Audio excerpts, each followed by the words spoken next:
Yes, ibihe byiza nshuti bakunzi ba Iriza UGTV mbahaye ikaze mu makuru none y'uyu mugoroba. Ibintu byongeye gufata indi sura mu burasirazuba bwa Repubulika Iharanira Demokarasi ya Kongo.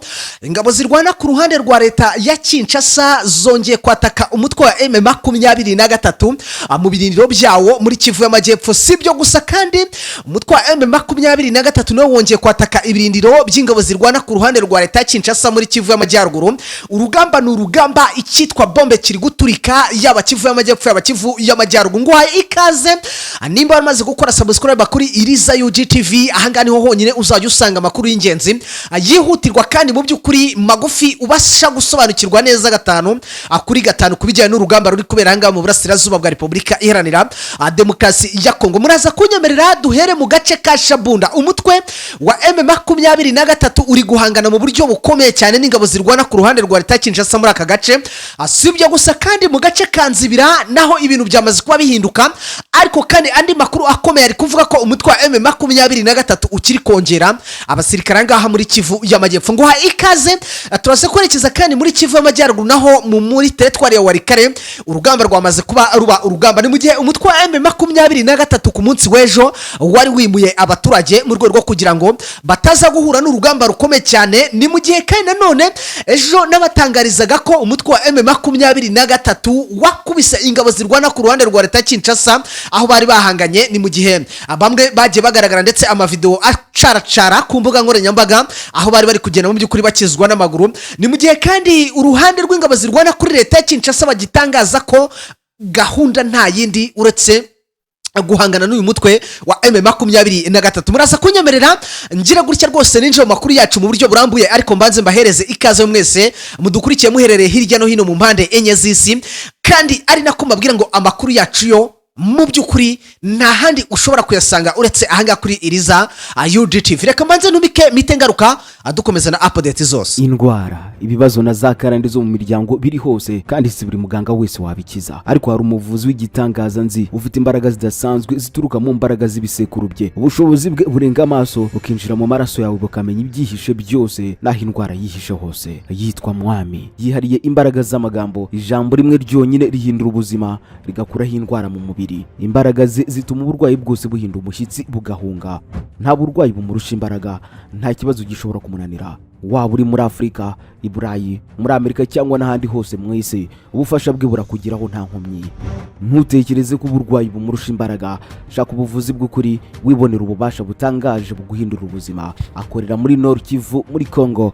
Ururimi waba ukoresha rwose murumvikana aho waba uri hose. Mwandikire kuri nimero akamenyetso ko guteranya 243 942 163 385. Yes, reka twikomereze n'amakuru yacu. Birumvikana na amakuru akomeye cyane yibiri kubahanga mu burasirazuba bwa Repubulika Iharanira Demokarasi ya Kongo. Nanone urugamba rukomeye hagati y'ingabo zirwana ku ruhande rwa leta ya Kinshasa ndetse n'umutwe wa M23 rwongeye kubura muri Nzibira. Biri kuvuga ko umutwe wa M23 uri guhangana n'abasirikare b'abarundi ndetse n'abacancuro mu bice bigiye bitandukanye. Biri kuvuga ko kandi nanone umutwe wa M23 wongeye gukoresha ibifaru na za drone muri ibice bya Nzibira, mu gihe ingabo zirwana ku ruhande rwa leta Kinshasa harimo n'abacancuro ba Blackota batari bazi ko uyu mutwe wa M23 ufite na za drone muri aka gace ka Nzibira. Nyamara ku itariki ya kane nibwo byavugaga ko uyu mutwe wa M23 uri kugenda wohereza ibikoresho bigiye bikomeye ahangaha mu gace ka Nzibira. Ubwo ingabo zirwana ku ruhande rwa leta Kinshasa zavugaga ko zigomba kwigarura aka gace uyu mutwe wa M23 wari wamaze gufata. Ni mu gihe kandi nanone urundi rugamba ruri kugenda rufata indi ntera hagati y'abasirikare b'abarundi mu isantere hejuru ya Nzibira, ariko kandi ku ruhande rw'umutwe wa M23 imbaraga nyinshi zabo ngo zikaba ziri ku gasozi ka Muramba, agasozi gakungaye ku bijyanye n'amabuye y'agaciro. Umutwe wa M23 ntabwo ari ahangaha watatswe gusa, kuko ingabo zirwana ku ku ruhande rwa leta Kinshasa uyu munsi zabyutse zataka mu mare zigiye zitandukanye zirimo ibirindiro by'uyu mutwe wa M23 muri rusange. Ni mu gihe umuyobozi wa AFC M23 Colonel Nanga agitangaza ko we icyo bagamije ari gukuraho ubutegetsi bwa Felix Antoine Tshisekedi, ariko Felix Antoine Tshisekedi perezida wa Repubulika Iharanira Demokarasi ya Kongo wagatangaza ko agiye kwirukana uyu mutwe wa M23 mu gihe gito cyane akigarura cyangwa se akisubiza iyi miji yafashwe n'uyu mutwe wa M23. General Sultani Makenga umugaba mukuru w'ingabo mu by'ukuri za Alliance Fleuve Congo, General Major Sultani Makenga yatangaje ko ngo abasirikare be bagiye guhirika ubutegetsi bwa Felix Antoine Tshisekedi. Ibintu bikomeza kugenda bicika. Ngira ngo mwabonye ko no muri politike ndetse na diplomasi muri Repubulika Demokarasi ya Kongo bitameze neza, kubera ko abadepite ku munsi w'ejo bakubitanye intebe barazimenagura. Ibyo ngibyo ngira ngo mwarabibonye mu mavideo, utarabibonye n'utari ku rubuga mu by'ukuri icyo usabwa nta kindi kujya ku rubuga kugira ngo ujye ubona amakuru yose y'ingenzi yerekeye uru rugamba rwaha mu burasirazuba bwa Repubulika Demokarasi ya Kongo ndetse na politiki na diplomasi mu bijyanye na leta ya Kinshasa. Ni mu gihe rero mu by'ukuri ataraha hari imirwano gusa cyangwa se imirwano nayo yakomeje kugenda ifata indi ntera mu gace ka Runingu werekeza Sange. Biri kuvuga ko abacanshuro bamaze kuhatera amatako ndetse kandi ibintu byamaze kuba bifata indi ntera. Ni mu gihe uyu mutwe wa M23 wazindutse ugaba ibitero mu bice bigiye bitandukanye, yaba ahasangiye ibice byari birimo ingabo zirwana ku ruhande rwa leta ya Kinshasa bahagabye ibitero, mu gace ka Runingu bahagabye ibitero. Si ibyo gusa kandi banagabye ibitero muri teritwari ya Fizi. Uyu mutwe wa M23 bikavuga ko ngo aha hose wari wamaze kuhageza abasirikare bayo, ndetse kandi ni mu gihe abacancuru nabo bakomeje gukora ibishoboka byose ngo barebe ko basubiza inyuma umutwe wa M23 kuko byavugaga ko wamaze gusatira umujyi wa Uvira. Imisozi itatu iri strategique yari iteye ubwoba ko igihe icyo ari cyo cyose uyu mutwe wa M23 ushobora kuyikoresha ukarasa muri Bujumbura. Ubu yamaze kuba igeramo abacancuro ba Black Water. Aho ndavuga agace ka Tema, nkavuga agace ka Kiku, ndetse nkavuga agace ka Useni. Abenshi bari kuvuga ko umutwe wa M23 wawe warakoze reprise strategique ugasubira inyuma, ariko kandi ngo ukaba ufite icyo wibikiye kuri abasirikare ba Black Water bamaze kuba bakaba utudusozi. Intsinzi cyangwa se kwidoga ni kose hagati y'abasirikare barwana ku ruhande rwa leta ya Kinshasa, by'umwihariko mu nyuma yaho Black Water imaze kugaragaza ko utuduce twose idufite muri Uvira. Abasirikare barwana ku ruhande rwa leta ya Kinshasa bamaze kuba batangaza ko ubu ngubu ibintu byose ari amahoro, bityo ngo bagiye gukora operation no karabutaka ikomeye yerekeza mu bice byose birimo umutwe wa M23. Inzira ngo ni Kavimvira, Kawezi, Kiriba, Runingu, Sange, Kamanyora mpaka Bukavu. Ese biraza kwa bihahira? Amakuru ariko akavuga ko nanone umutwe wa M23 nubwo leta ya Kinshasa iri gupanga kuwirukana no kurasa ukava muri ibi bice amaze kwa yigarurira, nawo ngo uhagaze bwuma ndetse biteguye guhangana n'igitero icyo ari cyo cyose. Icyo barwanira ngo nabaturage, nkuko mu by'ukuri uyu mutwe wa M23 ubitangaza, ngo ntabwo uzasiga abaturage bamaze kuba ubohoza bityo ngo ubate mu mage, ahubwo ngo uzakomeza ubarinde barwane mpaka kumwisho. Nguko uko ibintu bimeze aha muri Kivu Amajyepfo. Ni mu gihe kandi none ikibuga cy'indege cya Kavumu leta ya Kinshasa igikomeje kugipangira. Inzobere mu bijyanye n'ama operation bari gutekereza uburyo iki kibuga cy'indege cya Kavumu nacyo ngo cyagira gutya rwose kikava mu maboko y'uyu mutwe wa M23. Ni mu gihe muri Kivu Amajyaruguru naho ibintu byamaze kuba biba ibindi. Teritwari ya Masisi, isasu ni isasu mw'abantu mwe.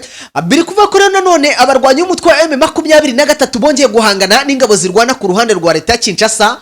Nkuko amakuru aturuka muri aka gace bitangaza, ngo urusaku rw'intwaro ziremereye n'izoroheje rwatangiye kumvikana n'ubundi mu masaha y'iki kigoroba cyangwa se uyu mugoroba tariki ya 7, mu gihe no mu masaha mu gitondo ku isaha saa 11 isasu rya risasu by'umwihariko muri teritwari ya Masisi mu bice bice bitandukanye. Biravuga ko rero ngo inyeshyamba za M23 ngari zo zagabye ibitero ku birindiro bya wazalendo muri ya operation yo kugenda bagura ndetse ngo no gucecekesha imbunda izarezo zose zirasa zerekeza muri ibice birimo umutwe wa M23 nguko uko ibintu bimeze ni mugenda muri teritwari ya Warikare naho ibintu byamaze kuba biba ibindi dore ko umutwe wa M23 biri kuva ko ngo wakuye abaturage mu bice bigera kuri mu duce tugera ku 9 mu rwego rwo kugira ngo bitegure urugamba bagiye guhanganamo n'ingabo zirwana ku ruhande rwa leta ya Kinshasa. Ese wowe amakuru urayumva gute?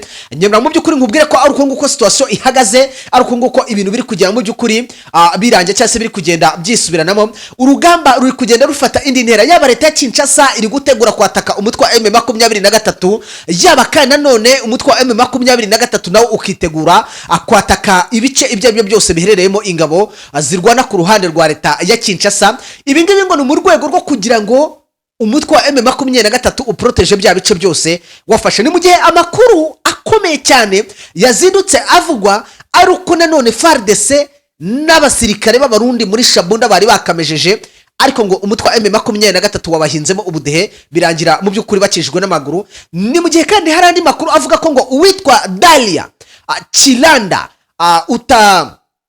utaripfana mu byukuri ngo nawe yakubise ahababaza Felix Antoine Tshisekedi muri rusange, ndetse kandi ngo anagira byinshi avuga ku bijyanye n'ibyo leta Kinshasa ngiri gukomeza kugenda yitwaza bijyanye na ngo na genocide yiswe genocide, ngo ni genocide mu byukuri ibirimo ibintu by'ubukungu. Andi makuru nanone ni mu gihe ngo mu byukuri biri kuvuga ko havumbuwe andi mabanga akomeye cyane ya Felix Antoine Tshisekedi ugeze mu marembera, cyangwa se ngo uri magingo ufatwa nk'ugeze mu marembera n'abakurikira politique ndetse na diplomasi by'iki gihugu cya Repubulika Iharanira Demokarasi ya Kongo muri rusange. Ni mu gihe kandi andi makuru nanone ari kucicikana magingo ya Kinshasa ngo imbere